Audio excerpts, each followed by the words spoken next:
जय हिंद दोस्तों, Maria success journey में आपका फिर से स्वागत है। आज हम लोग क्लास 12 की बुक ज्योग्राफी का लास्ट चैप्टर मानव बस्ती के विषय में हम लोग चर्चा करते हैं। आज इस चैप्टर का हम लोग महत्वपूर्ण एमसीक्यू करते हैं जो एग्जाम के दृष्टिकोण से काफ़ी बेहतर होगा। और आप लोग को तो पता ही होगा कि जो सारे बोर्ड एग्ज़ाम अर्थात आप लोग का जो इंटर का जो एग्जामिनेशन होता है उसमें पिछले कुछ सालों के ही प्रश्न घुमा फिरा कर पूछे जाते हैं। तो चलते हैं, आज हम लोग प्रीवियस ईयर के कुछ एमसीक्यू करते हैं जो एग्जाम के दृष्टिकोण से बेहद ही आप लोग के लिए लाभदायक है।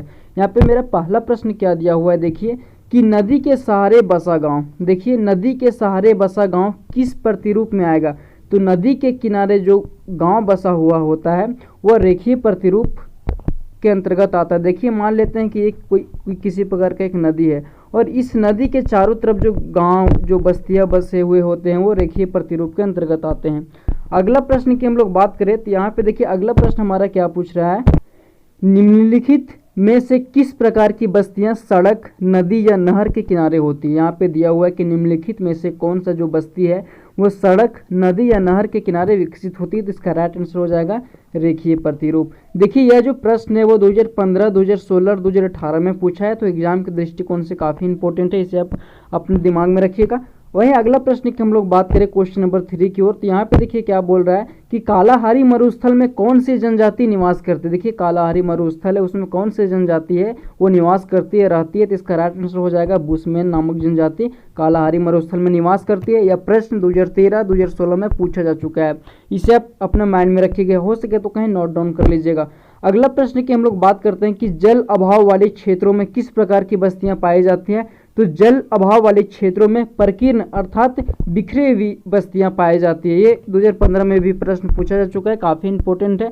मैं जितने भी एमसीक्यू आप लोगों को करवा रहा हूँ वो सारे एग्जाम के दृष्टिकोण से काफ़ी महत्वपूर्ण है। क्वेश्चन नंबर 5 हमारा क्या पूछ रहा है कि अधिवास की लघुत्तम इकाई क्या। देखिए अधिवास के जो लघुत्तम इकाई है वो पल्ली होती है, अर्थात पूरे बिखरी बिखरी हुआ रहती है।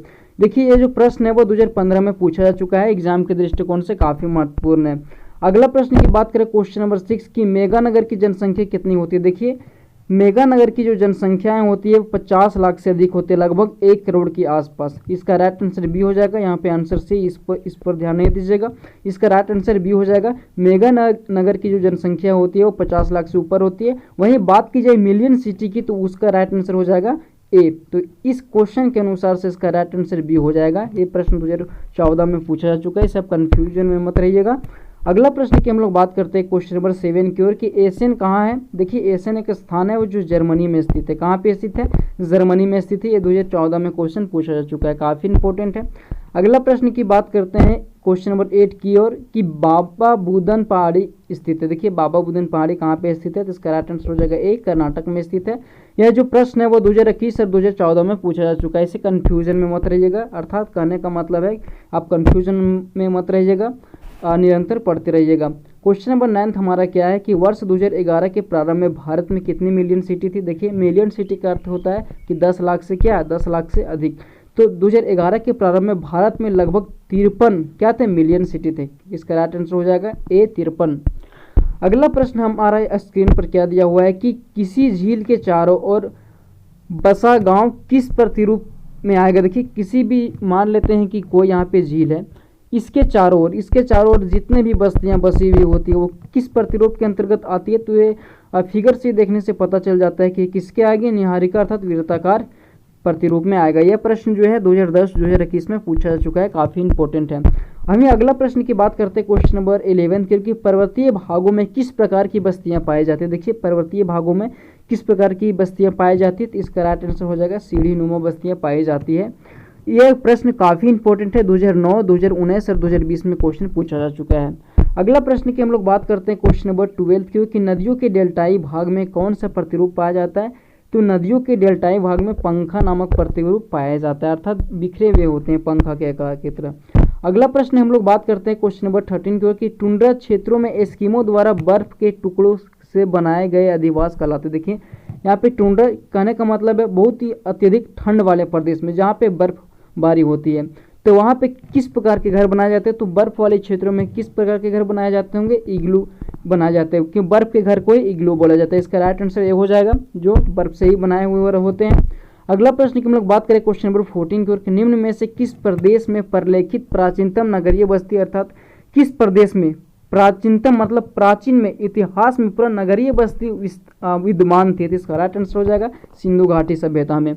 अगला प्रश्न की हम लोग बात करते हैं क्वेश्चन नंबर 15 में। यहाँ पे देखिए कि 2006 के प्रारंभ में भारत में कितने मिलियन सिटी थे? देखिए 2006 के प्रारंभ में भारत में कितने मिलियन सिटी थे? तो ये क्वेश्चन काफ़ी कन्फ्यूजन वाला है, क्योंकि देखिए कहीं कहीं दिया हुआ होता है कि 40 मिलियन सिटी थे, कहीं कहीं पे 41, कहीं कहीं पे 42 और कहीं पे 43 दिया हुआ था। मतलब ये चारों में कहीं कहीं पे दिया हुआ होता है। तो आप लोग को किताब के अनुसार से 2006 के प्रारंभ में भारत में मिलियन सिटी की बात की जाए तो इसका राइट आंसर हो जाएगा 40।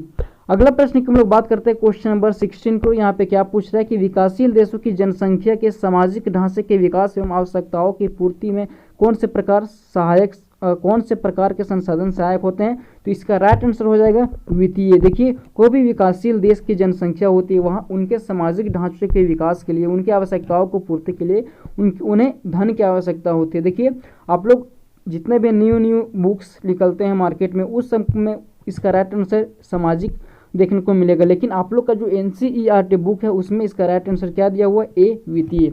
अगला प्रश्न की हम लोग बात करते हैं क्वेश्चन नंबर 17 की ओर, कि यहाँ पे देखिए भारत में कितने जनसंख्या वाली बस्ती को ग्रामीण बस्ती कहते हैं? देखिए भारत में कितना जनसंख्या हो जाएगा जिसे हम ग्रामीण बस्ती कहेंगे? तो इसका राइट आंसर हो जाएगा 5000 से कम होगा तो उसे ग्रामीण बस्ती कहेंगे, और 5000 से यदि ऊपर होगा तो उसे नगरीय बस्ती कहेंगे। अगला प्रश्न की हम लोग बात करते हैं क्वेश्चन नंबर 18 की ओर, यहाँ पे कि बस्तियों को कितने प्रकारों में बांटा गया? देखिए बस्तियों को मुख्य रूप से 2 ही प्रकार में बांटा गया, पहला क्या नगरीय और दूसरा क्या होता है? ग्रामीण। अगला प्रश्न की हम लोग बात करते हैं क्वेश्चन नंबर 19 की ओर, की रूस के टुंड्रा भाग में रहने वाले आदिम जाति इनमें से कौन है? देखिए रूस के टुंड्रा भाग का कहने का मतलब है पूरा उत्तरी गोलार्ध में जहाँ पर अत्यधिक जरूरत से ज़्यादा ठंड पड़ती है, वहाँ का टेम्परेचर -50-55 डिग्री होता है, वहाँ की जो कौन सी जनजाति वहाँ पे रहती है? तो इसका राइट आंसर हो जाएगा आकुत जनजाति रहती है। अगला प्रश्न की हम लोग बात करते हैं क्वेश्चन नंबर 20 की, और यहाँ पे देखिए निम्नलिखित महत्वपूर्ण नगरों में से कौन सा पूर्णतः पर्वतीय घाटी स्थलाकृति पर स्थित है? इसका राइट आंसर हो जाएगा अदिस अबाबा। देखिए अदिस अबाबा जो है वो इथोपिया की राजधानी है। किसकी राजधानी है? इथोपिया की राजधानी है, और इसे विश्व का जो पहला नगरीय, अर्थात कहने का मतलब है कि अदिस अबाबा जो इथोपिया की राजधानी है, इसे पूर्णतः सुयोजित ढंग से नगरीकृत किया गया था। इसका राइट आंसर बी हो जाएगा। यहाँ पे इसका आंसर सी दिया हुआ, इस पे आप लोग ध्यान नहीं दीजिएगा, इसका राइट आंसर बी हो जाएगा। अगला प्रश्न की बात कर रहे हैं क्वेश्चन नंबर 21 की ओर, यहाँ पे देखिए कि सघन अधिवासों को विभिन्न विद्वानों ने भिन्न भिन्न नामों से पुकारा है। तो गलत जोड़ा बताइए। यहाँ पे बोल रहा है कि सघन अधिवास अर्थात जहाँ पे अत्यधिक जरूरत से ज़्यादा जनसंख्या निवास करती है, वहाँ पे विद्वानों के द्वारा किन किन नामों से पुकारा जाता था? तो इसका राइट आंसर क्या हो जाएगा? यहाँ पे बोल रहा है कि गलत जोड़ा बताइए, गलत जोड़ा हम लोग को बताना है, तो इसका राइट आंसर हो जाएगा डी, सघन बस्ती हंटिंगटन ने नहीं दिया था। अगला बात करते हैं क्वेश्चन नंबर 22 की ओर, यहाँ पे देखिए फार्म गृह सामान्यतः कहाँ नहीं पाए जाते हैं? तो इसका राइट आंसर हो जाएगा भारत में। काफी सिंपल प्रश्न है। अगला प्रश्न की हम लोग बात करते हैं क्वेश्चन नंबर 23 की ओर, कि पर्वतों एवं ऊंचे पठारों पर किस प्रकार की व्यवसायी प्रधानता रहती है? देखिए ये प्रश्न में भी काफ़ी कन्फ्यूजन होता है, लेकिन आप लोग को किताब के अनुसार इसका राइट आंसर व्यापार हो जाएगा। ये 2012 में प्रश्न पूछा जा चुका है, काफ़ी इंपॉर्टेंट है एग्जाम के दृष्टिकोण से। अगला प्रश्न की बात करें कि निम्नलिखित में से कौन सा पठारी नगर है? तो पठारी नगर कौन है? हमारा जो दक्कन ट्रेप के जो हिस्से होते हैं वहीं पे पठारी नगर पाए जाएंगे। तो दक्कन ट्रेप का हिस्सा कौन है? नागपुर है। इसका राइट आंसर हो जाएगा। वहीं अगला प्रश्न की बात कर रहे हैं क्वेश्चन नंबर 25 की ओर, कि भिलाई नगर किस वर्ग का है? तो भिलाई नगर जो है औद्योगिक नगर है। ये 2019 में क्वेश्चन पूछा जा चुका है, काफ़ी इंपॉर्टेंट है। ये जो मैं आप लोग को क्वेश्चन करा रहा हूँ एग्जाम के दृष्टि से वेरी वेरी इंपॉर्टेंट क्वेश्चन है।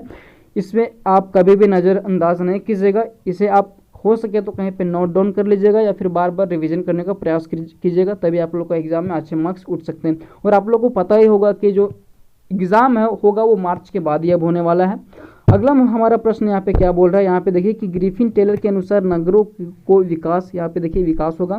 ग्रिफिन टेलर के अनुसार नगरों का विकास की अवस्थाएं कितनी है? तो इसका राइट आंसर हो जाएगा ग्रिफिन टेलर के अनुसार नगरों की जो अवस्थाएं हैं विकास की वो 7 हो जाएगा। आई होप आप लोगों का वीडियो अच्छा लगा होगा। यदि आप लोगों का वीडियो अच्छा लगा होगा तो कृपया हमें सपोर्ट कीजिएगा, तथा इस प्रकार की वीडियो देखने के लिए हमारे इस चैनल को सब्सक्राइब कर लीजिएगा।